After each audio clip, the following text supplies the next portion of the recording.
नमस्कार दोस्तों, आज मैं कोल्ड वार यानी शीत युद्ध से संबंधित महत्वपूर्ण MCQs लेकर आपके समक्ष उपस्थित हूँ।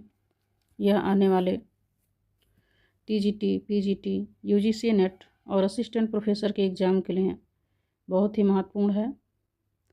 चलिए शुरू करते हैं। MCQ शुरू करने से पहले हम लोग शीत युद्ध के विषय में संक्षेप में जानने की कोशिश करेंगे कि शीत युद्ध क्या है और क्यों शुरू हुआ। तो शीत युद्ध जो है, इसका सीधा संबंध राजनीतिक, वैचारिक और सैन्य प्रतिस्पर्धा से था। प्रमुख गुट इसमें थे पूंजीवाद और साम्यवाद, यूनाइटेड स्टेट और सोवियत यूनियन।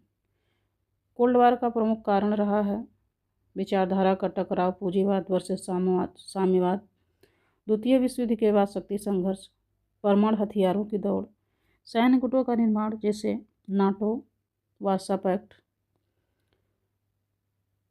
कोल्ड वार की प्रमुख घटनाएं रही हैं बर्लिन की दीवार का तोड़ा जाना, क्यूबा मिसाइल संकट, वियतनाम वार। कोल्ड वार का जो अंत 1991 में सोवियत संघ के विघटन के पश्चात हुआ। इसके पश्चात दुनिया में एक ध्रुवीय व्यवस्था का उदय हुआ। अगर आपको कोल्ड वार समझ आ गया तो समझिए आधुनिक विश्व राजनीति का आधा हिस्सा समझ में आ गया। तो चलिए हम लोग अब MCQs करने की कोशिश करते हैं। क्वेश्चन नंबर 1 है, निम्न में से कौन सा कथन शीत युद्ध के बारे में गलत है। क्वेश्चन नंबर 1 का जो है डी, अमेरिका और सोवियत संघ सीधे युद्ध में शामिल थे, ये कथन गलत है। जबकि शीत युद्ध ने हथियारों की होड़ शुरू की। यह महाशक्तियों के बीच विचारधाराओं को लेकर एक युद्ध था। यह संयुक्त राज्य अमेरिका और सोवियत संघ और उनके साथी देशों के बीच की एक प्रतिस्पर्धा थी। तो इसमें ऑप्शन डी कथन गलत है। क्वेश्चन नंबर 2, द्वितीय विश्व युद्ध के बाद कौन सी दो महाशक्तियां उभर कर विश्व पटल पर सामने आईं। तो इसमें ऑप्शन डी सही है, संयुक्त राज्य अमेरिका और सोवियत संघ। क्वेश्चन नंबर 3, शीत युद्ध शब्द का सर्वप्रथम प्रयोग किसने किया था। तो इसमें ऑप्शन बी सही है, बर्नार्ड बारूच ने किया था। क्वेश्चन नंबर 4, शीत युद्ध शब्द से ध्वनित होता है। तो ये उपरोक्त सभी वैचारिक घृणा, सैनिक प्रतिस्पर्धा, राजनीति का विश्वास। क्वेश्चन नंबर 5, शीत युद्ध की उत्पत्ति का विस्तार से विवेचन करने वाला विद्वान लेखक कौन सा है। तो यह है फ्लेमिंग, ऑप्शन बी सही है। हम लोग थोड़ा स्पीड में करेंगे, नहीं तो वीडियो बहुत लंबा हो जाता है। क्वेश्चन नंबर 6, शीत युद्ध का वातावरण निलंबित मृत्यु दंड के वातावरण के समान तनावपूर्ण होता है, यह किसका विचार है। तो ये ऑप्शन बी सही है, ये जवाहरलाल नेहरू का विचार है। क्वेश्चन नंबर 7, शीत युद्ध का प्रमुख कारण क्या था। तो 7 का डी सही है, उपरोक्त सभी। वैचारिक मतभेद भी था, जर्मनी का विभाजन भी था, बर्लिन की नाकेबंदी। क्वेश्चन नंबर 8, सोवियत संघ को सीमित रखने की नीति के प्रणेता थे। क्वेश्चन नंबर 8 का जो है सी सही है, Henry Truman. Question number 9,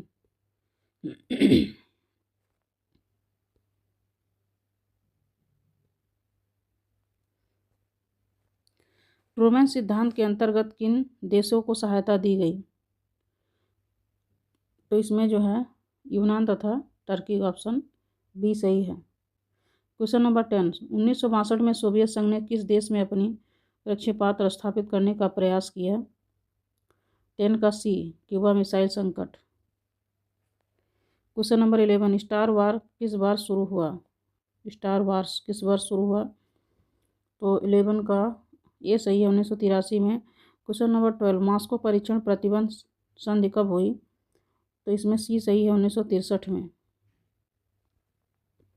question number 13, Churchill का फुलटन भाषण किसके लिए प्रसिद्ध है। तो 13 का जो है ए सही है, शीत युद्ध के लिए। क्वेश्चन नंबर 14, शीत युद्ध की चरम परिणति माना जाता है। तो 14 का जो है ए सही है, कोरिया संघर्ष। क्वेश्चन नंबर 15, शीत युद्ध का प्रमुख साधन है।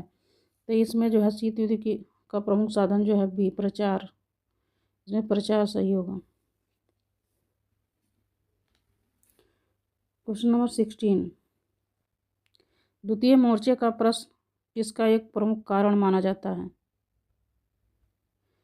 तो इसमें जो है 16 का बी सही है, शीत युद्ध। क्वेश्चन नंबर 17, शीत युद्ध का परिणाम था।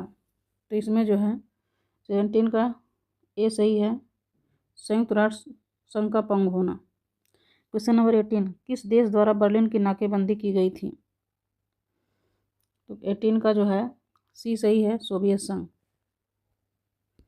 क्वेश्चन नंबर 19, मार्शल योजना का किससे संबंध है? तो 19 का जो है बी सही है, पश्चिमी यूरोप की आर्थिक सहायता से। क्वेश्चन नंबर 20, नाटो संधि का निर्माण कब किया गया था? तो इसमें जो है 49 ऑप्शन सी सही है। क्वेश्चन नंबर 21, वार्सा संधि का निर्माण कब किया गया था? तो इसमें ऑप्शन बी सही है, 1955। क्वेश्चन नंबर 23, क्वेश्चन नंबर 22, शीत युद्ध का परिणाम है। 22 का बी सही है, द्विध्रुवीय व्यवस्था। क्वेश्चन नंबर 23, किस कारण से संयुक्त राष्ट्र सुरक्षा परिषद को लकवा लग गया? 23 का जो है ए सही है, शीत युद्ध के कारण। क्वेश्चन नंबर 24, शीत युद्ध के क्या कारण थे? तो 24 का जो है ए सही है, सोवियत संघ की शक्ति में वृद्धि होना। 25, दूसरे शीत युद्ध के क्या परिणाम रहे हैं? 25 का डी सही है, उपरोक्त सभी। दितांत को क्षति, तनाव केंद्रों का स्थानांतरण, निःशस्त्रीकरण का श्रेय, उपरोक्त सभी। Question number 26, Asian security plan का विचार किसने प्रस्तुत किया था? तो 26 का ए सही है, राष्ट्रपति ब्रेजनेव ने। क्वेश्चन नंबर 27, स्टार्ट वन संधि कब हुई थी? तो 27 का बी सही है, 1985 में। क्वेश्चन नंबर 28, U-2 विमान था, ये जासूसी विमान था, ऑप्शन ए सही है। क्वेश्चन नंबर 29, दितांत का अर्थ है तनाव शिथिल, ऑप्शन डी सही है, 29। क्वेश्चन नंबर 30, दितांत किस भाषा का शब्द है? तो ऑप्शन बी सही है, फ्रेंच भाषा का शब्द है। क्वेश्चन नंबर 31, दूसरे विश्व युद्ध के प्रारंभ का प्रमुख कारण था। तो इसमें जो है 31 का ए सही है, द्वितीय मोर्चे का प्रश्न। क्वेश्चन नंबर 32, शीत युद्ध के अंत का प्रमुख कारण क्या था? 32 का ए सही है, गोर्बाचेव की नीतियां तथा व्यक्तित्व। क्वेश्चन नंबर 33, शीत युद्ध किन देशों के मध्य लड़ा गया? अमेरिका तथा सोवियत संघ के बीच, ऑप्शन बी सही है। क्वेश्चन नंबर 34, शीत युद्ध दो विचारधाराओं का संघर्ष न होकर दो भीमाकार दैत्यों का आपसी संघर्ष है, यह किसका कथन है? ऑप्शन बी सही है, जवाहरलाल नेहरू का। क्वेश्चन नंबर 35, निम्नलिखित में से शीत युद्ध का प्रमुख कारण क्या है? इसमें उपरोक्त सभी ऑप्शन। क्वेश्चन नंबर 35 का ऑप्शन डी सही है, सोवियत संघ द्वारा माल्टा समझौते की अवहेलना, ईरान से सोवियत सेना का न हटाया जाना, सोवियत संघ द्वारा वीटो का बार बार प्रयोग। तो इसमें ऑप्शन डी उपरोक्त सभी कारण रहे हैं। क्वेश्चन नंबर 36, शीत युद्ध का प्रमुख साधन है।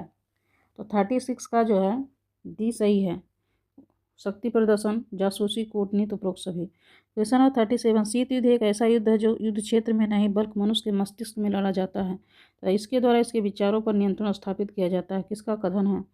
तो 37 का जो है ए सही है, D.F. फ्लेमिंग का कथन है। क्वेश्चन नंबर 38, अंतर्राष्ट्रीय राजनीति पर शीत युद्ध का निम्न में से कौन सा प्रभाव दिखाई देता है?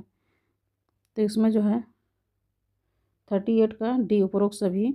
विश्व का दो गुटों में बंटवारा, आतंक और अविश्वास का दायरा, सशक्तिकरण का दौड़, उपरोक्त सभी प्रभाव दिखाई देता है। क्वेश्चन नंबर 39, नए शीत युद्ध के प्रमुख कारण क्या थे? 39 का डी सही है, उपरोक्त सभी। सोवियत संघ का अधिक शक्तिशाली होना, अंतरिक्ष हथियारों की होड़, अफगानिस्तान में सोवियत हस्तक्षेप। क्वेश्चन नंबर 40, नए और पुराने शीत युद्ध में प्रमुख अंतर है। तो 40 का जो है डी सही है, उपरोक्त सभी। नए शीत युद्ध का केंद्र एशिया था जबकि पुराने शीत युद्ध का केंद्र यूरोप था। नए शीत युद्ध सोवियत संघ विरोधी था जबकि पुराना शीत युद्ध साम्यवाद विरोधी था। नए शीत युद्ध में सोवियत संघ के मुकाबले में अमेरिका के साथ चीन, ब्रिटेन, फ्रांस थे, जबकि पुराने शीत युद्ध में सोवियत संघ का मुकाबला अमेरिका से था।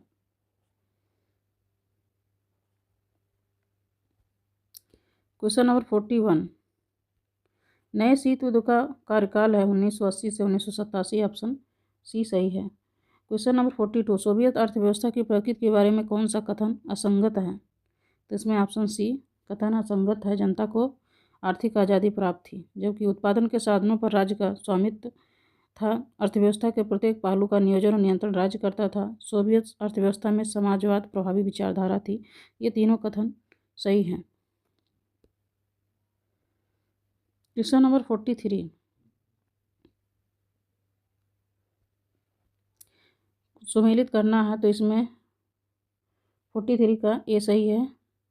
मिखाइल गोर्बाचेव जो है सुधारों की शुरुआत, शॉक थेरेपी थी, आर्थिक मॉडल, रूस सोवियत संघ का उत्तराधिकारी बना, बोरिस येल्त्सिन रूस के राष्ट्रपति बने। क्वेश्चन नंबर 44, निम्न में से कौन सा स्वतंत्र मध्य एशियाई देश है? तो 44 का जो है डी सही है। उज्बेकिस्तान, तजाकिस्तान, कजाकिस्तान, उपरोक्त सभी।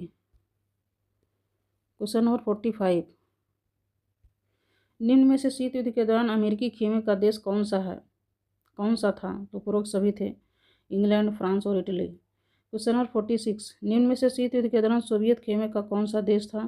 तो पूर्वी जर्मनी, पोलैंड, हंगरी, उपरोक्त सभी। तो इसमें ऑप्शन डी सही है, सभी देश थे। क्वेश्चन नंबर 47, शीत युद्ध का सबसे बड़ा प्रतीक क्या था?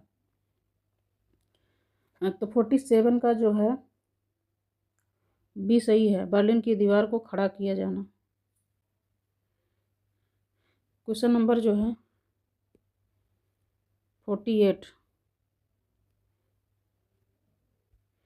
साम्यवादी गुट के विघटन का प्रमुख कारण क्या था? 48 का डी सही है,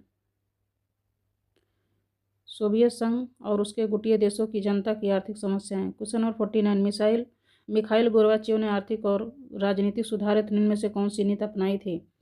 तो इसमें सी सही है, आबा दोनों, पेरेस्ट्रोइका और ग्लासनोस्त। क्वेश्चन नंबर 50, सोवियत संघ के विघटन के लिए विश्व पटल पर किस नेता को जिम्मेदार माना जाता है? तो इसमें ऑप्शन 50 का डी सही है, मिखाइल गोर्बाचेव को।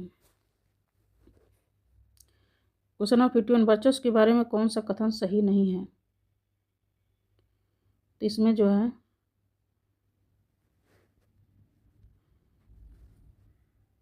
51 का बी, वर्चस्व की स्थिति नियत होती है, जिसने एक बार वर्चस्व कायम कर लिया उसने हमेशा के लिए वर्चस्व कायम कर लिया।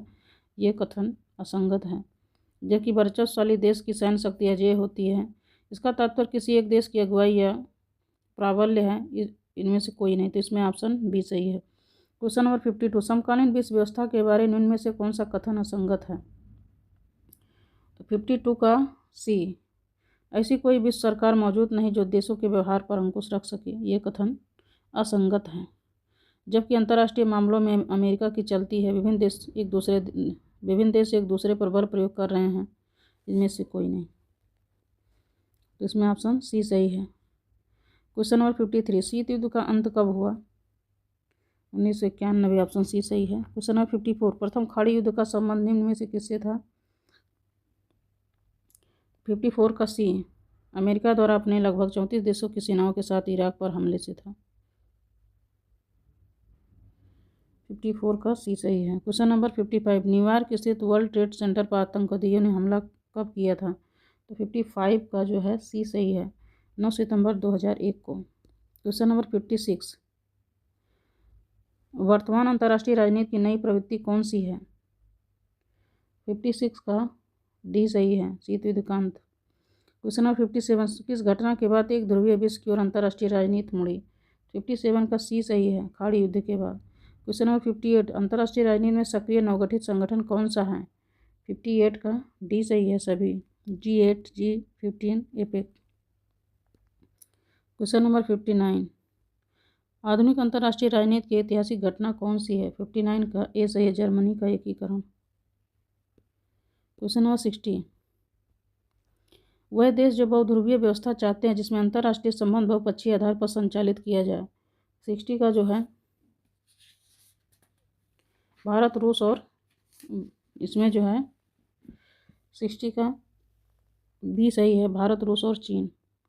क्वेश्चन नंबर 61, खाड़ी युद्ध के बाद नई विश्व व्यवस्था का सपना देखने वाला इनमें से कौन है? तो इसमें जो है 61 का बी सही है, राष्ट्रपति जॉर्ज बुश। क्वेश्चन नंबर 62, नए शीत युद्ध की दस्तक देने वाली घटना कौन सी थी? इसमें ऑप्शन सी सही है, अफगानिस्तान में सोवियत संघ का हस्तक्षेप। 62 का सी सही है। क्वेश्चन नंबर 63, निम्न में अमेरिका ने आतंकवाद के विरुद्ध विश्वव्यापी युद्ध के रूप में कौन सा मुहिम चलाई? तो operation enduring freedom. Question number 64, operation desert storm का संबंध किससे है?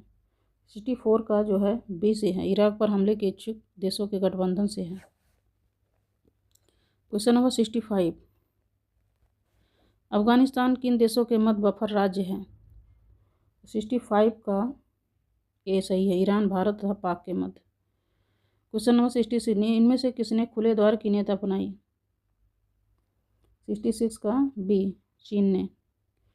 क्वेश्चन नंबर 67, मास्ट्रिक्ट संधि किस संगठन का आधार है?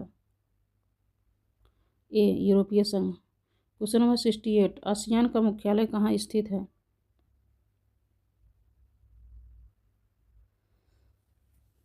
तो इसमें जो है 68 का बी सही है, जकार्ता इंडोनेशिया। क्वेश्चन नंबर 69, चीन में साम्यवादी क्रांति के प्रमुख नेता कौन थे? 69 का डी, माओ त्से तुंग। क्वेश्चन नंबर 70, यूरोपीय संघ के झंडे में कितने सितारे हैं? तो 70 का जो है बी, 12 सितारे हैं। क्वेश्चन नंबर 71, सुरक्षा का बुनियादी अर्थ क्या है? तो 71 का डी, अवसर की समानता। क्वेश्चन नंबर 72, वाह्य सुरक्षा की पारंपरिक नीति निम्न में से कौन सी है? 72 का डी सही है, उपरोक्त सभी आत्मसमर्पण, अपराध, शक्ति संतुलन। क्वेश्चन नंबर 73, व्यापक परमाणु परीक्षण प्रतिबंध संधि कब प्रभावी हुई? 73 का सी, 1996 में। क्वेश्चन नंबर 74, विश्व में उभरने वाले खतरों के नए स्रोत कौन से हैं? 74 का जो है डी, उपरोक्त सभी, आतंकवाद, बर्ड फ्लू, असमानता। क्वेश्चन नंबर 75, निःशस्त्रीकरण की आवश्यकता विश्व को क्यों पड़ी? 75 का डी सही है, उपरोक्त सभी, विश्व शांति व सुरक्षा, विदेशी हस्तक्षेप को रोकने हेतु, सैनिक गठबंधनों पर प्रतिबंध हेतु। क्वेश्चन नंबर 76, विश्व की साझी विरासत में क्या शामिल नहीं है? 76 का सी सही है, सड़क मार्ग, जबकि समुद्री सतह, वायुमंडल, बाहरी अंतरिक्ष ये शामिल हैं। क्वेश्चन नंबर 77, वैश्वीकरण के बारे में कौन सा कथन सही है? तो इसमें सी, वैश्वीकरण एक बहुआयामी परिघटना है, ये कथन सही है। क्वेश्चन नंबर 78, निम्न में से कौन सा वैश्वीकरण का कारण नहीं है? तो 78 का बी, किसी देश की पारंपरिक वेशभूषा। तो आज हम लोग कोल्ड वार से संबंधित 78 क्वेश्चन कंप्लीट किए। आप लोग एक बार इसका रिवीजन अवश्य करिएगा। Thank you.